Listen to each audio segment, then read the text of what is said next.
রুটি 3000 গেছে, মানুষই 3000, 3 করে রুটি গেলে কয় হাজার হবে? মুসল্লি ফাঁকা, হিসাব দিয়ে বালা দরস কলকে ফাঁকা, রুটি গেছে 9000। একসাথে বলুন আল্লাহু আকবার। গম কয় মণ? 1 সা, 350 বরাবর।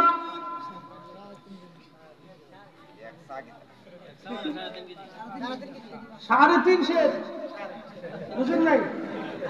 তাহলে কয়শো মন এবার চিন্তা করে, 1 সা মানে 350 বরাবর, তাহলে কয়শো মন এবার হিসাব করেন। মানুষ 3000, একসাথে বলেন আল্লাহু আকবার। রুটি গেল কয় হাজার? বাকি রুটি কোথা থেকে আসলো? যার হাতের নিচে এত বরকত, তিনি নিজে ক্ষুধার্ত। তাই বলে কি আপনি বলবেন রাসূল ক্ষুধার্ত ছিল, নবী অভাবী ছিল, দরিদ্র ছিল, মিসকিন ছিল? নবীকে যেমন মিসকিন বলা যায় না, কারণ নবী দু জাহানের সর্দার, বাচ্চাহের বাচ্চা, সুলতানের সুলতান, তিনি ধনের ধনী, দু জাহানের ধনী, সাইয়্যিদুল কাউনাইন ওয়াস সাকালাইন। ঠিক কি না? আমার আপনার মতো বাজারে গেছে বিদায় আমার মতো ভাবা যাবে না, আমার মতো খাইছে বিদায় নবীকে আমার মতো খাদক মনে করা যাবে না।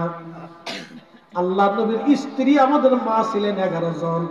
আপনার যদি সামর্থ্য হয় তো 11টা বিয়ে করে দেখেন।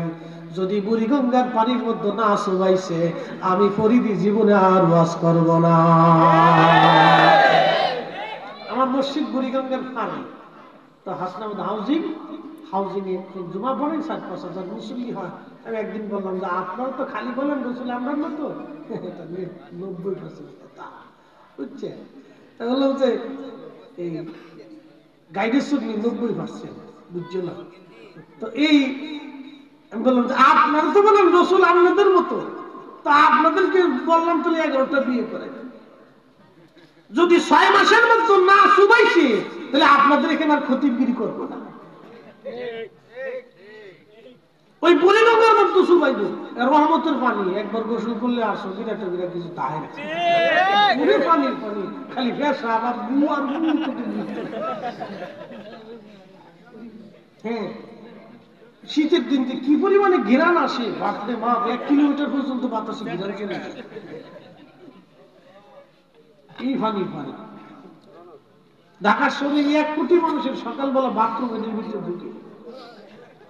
কত কোটি?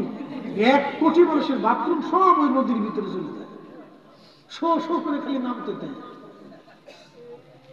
পেশাব পেশাব, এটা সেটা, কত ফসা গান্দা, পাপ পাপ, এটার ভিতরে যদি একবার শুকানো যায়। বললাম 11টা স্ত্রী কবুল করে দেখেন, যদি বউরা মিলে বুড়ি দেওয়ার মতো না শুবাইছে তো আমার নাম চেঞ্জ করে তুমি আর জীবন আপনাদের নামাজ পড়াইতাম।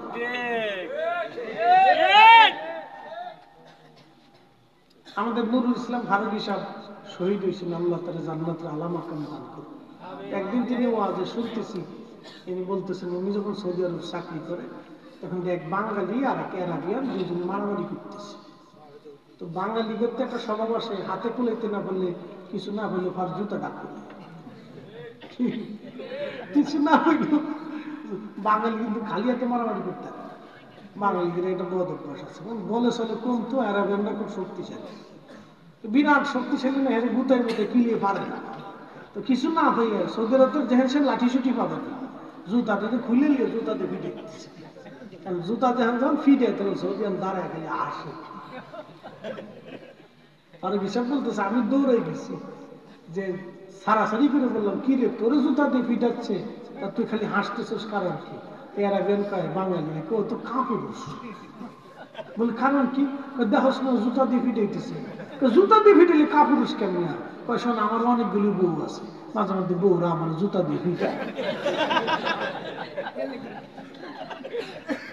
তো মহিলা জুতা দিয়ে ফিটায়। সৌদি আরব ভাবছে যে বেডি, হেতার বউরা হেরে জুতা দিয়ে ফিটায়, হের লেগে করতেছে তো বেডি, হের লেগে আমার জুতা দিয়ে ফিটাইতেছে। তাহলে বুঝলেন সৌদি আরব না 8টা 10টা 12টা 20টা বিয়ে করে সুখে নেয়, মাঝে মধ্যে হেরা ফিরে নিকা, কিন্তু কয় না। কি কথা বল না কে? কয় না, পিটি পিটি খেয়ে চুপচাপ থাকে। মনোযোগ দিয়ে শুনে যাবেন। রুটি চলে গেল ৯,০০০, সাহাবী রাসূল ৩,০০০। ছোট্ট একটা ছাগলের বাচ্চার গোশত সবাই খাওয়া শেষ। নবী বললেন যাবেন রে, খোঁজ নিয়ে দেখো মদিনাতে অনেক মানুষ তো না খাওয়া আছে, কারা ক্ষুধার্ত আছে দাবাত দাও, আমি নবী আজকে সবাইকে সমানভাবে খাওয়াবো। ঘোড়ার পিঠে চড়ে দৌড় দিয়ে বলতেছে কে আছো ক্ষুধার্ত, তাড়াতাড়ি আসো, দেরি করা যাবে না। কোন কোন বন্য যাচ্ছে আরো মানুষ আসলো ১৫,০০০। জোরে বাড়ি যায় কেন? এই ১৫,০০০ খাবার দেওয়া হলো ৩টে করে রুটি, তাহলে কত হাজার? জোরে বলেন। রুটি গেল ৪৫, আগে গেল ৯, তাহলে কত হলো? কি হিসাব করি না, ঠিকই গেল দিন পারলাম না। রুটি গেল ৫৪, গম কয়শো মণ? ৩৫০। জোরে বলেন কয়শো? রুটি গেল কয় হাজার? ৫৪,০০০। গোশতের চামচ গেল ৫৪,০০০, গোশতের চামচ চলে গেল। ইনি রাহমাতুল লিল আলামিন, ইনি সাইয়্যিদুল কাউনাইন ওয়াস সাকালাইন। একবার জোরে বলা যাবে কি? তিনি রাহমাতুল লিল আলামিন। ঠিক কিনা? ত্রিভুবনের প্রিয় মুহাম্মদ এলো রে দুনিয়ায়,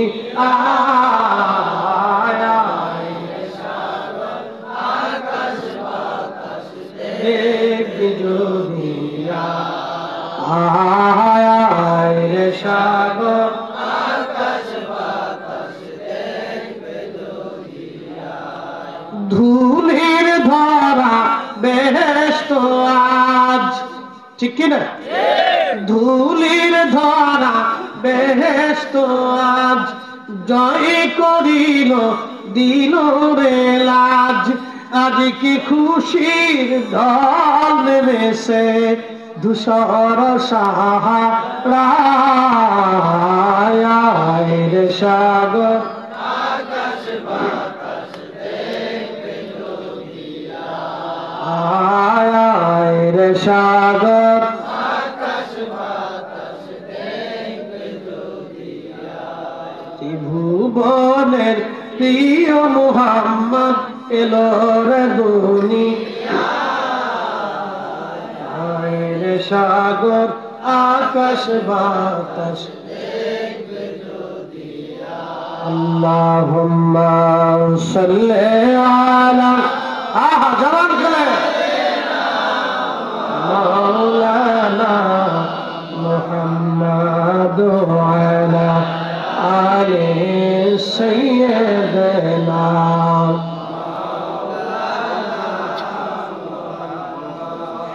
বন্ধুগণ, তিনি রাহমাতুল লিল আলামিন, তিনি হাবিবুল্লাহ।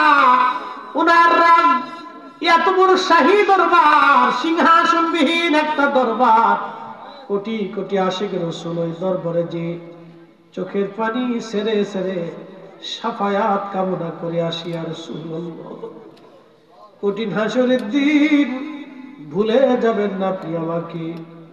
আহা, জান্নাতুল বাকিতে রিয়াদুল জান্নাত আমি দেখেছি। হাজিরা এখানে যখন যায়, প্রিয় নবীজির মিম্বর একেবারে সামনেই থাকে।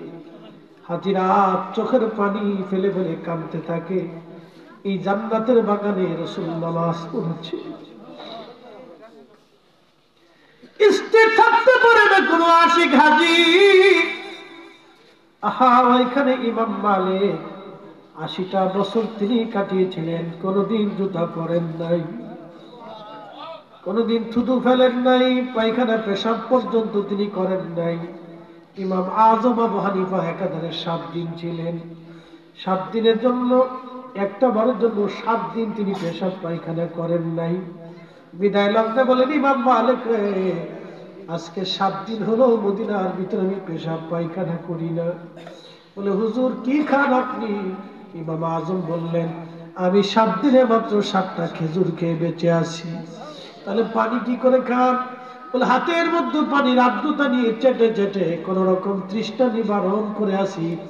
পেশাবে ধরলে বলো কোথায় পেশাব করব, পায়খানায় যদি ধরে কোথায় করব? যে মাটির নিচে রাসূল ঘুমায়,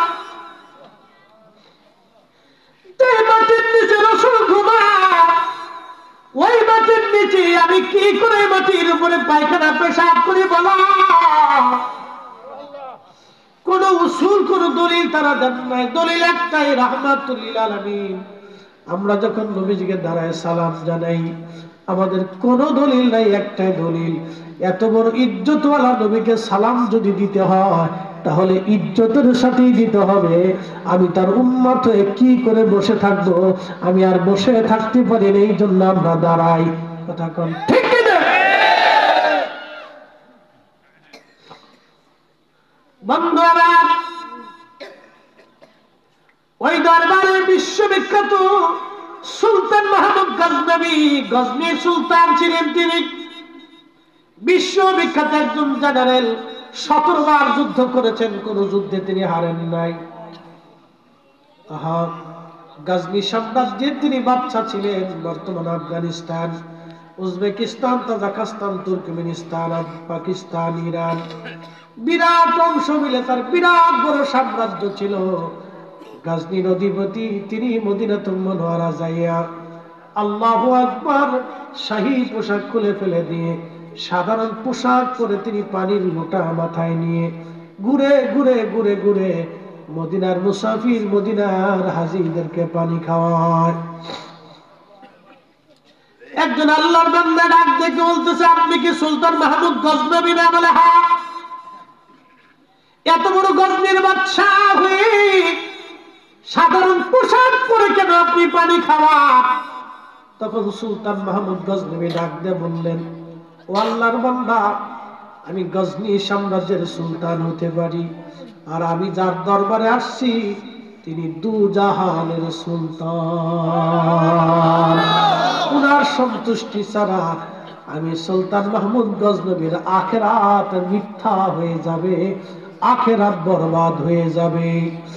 এই জন্য আমি এত বড় শাহী সুলতানের বারগাহে এসে দামি পোশাক পরে ঘুরতে পারি না। আমি এখানে মিসকিন, আমি এই দরবারের গোলাম, গোলাম, গোলাম, গোলাম, গোলাম। একসাথে বলবেন না ইয়া রাসূলুল্লাহ? এত বড় বাদশা বলতেছে আমি এই দরবারের গোলাম, গোলামের কাজ গোলামি করা। সেই জন্য নরমাল পোশাক পরে হাজিদেরকে পানি পান করাইতেছি। যদি রাসূল কবুল করে নেয়, আমি সুলতান মাহমুদ গজনবী আখিরাতে পার পেয়ে যাব। আর যদি কবুল না হই, আমি সুলতানের সুলতানিও শেষ হবে, আখিরাতও বরবাদ হয়ে যাবে। এরা রাসূলকে এইভাবে সম্মান করত। এত বড় সুলতান, তারা নবীকে এইভাবে ভালোবাসতো। আর আমরা লুটুপুটু ছুটুপুটু এমন ভাব লইছি বিরাট বিরাট বুজুর্গ সেজে গেছি। কথা কর না কেন?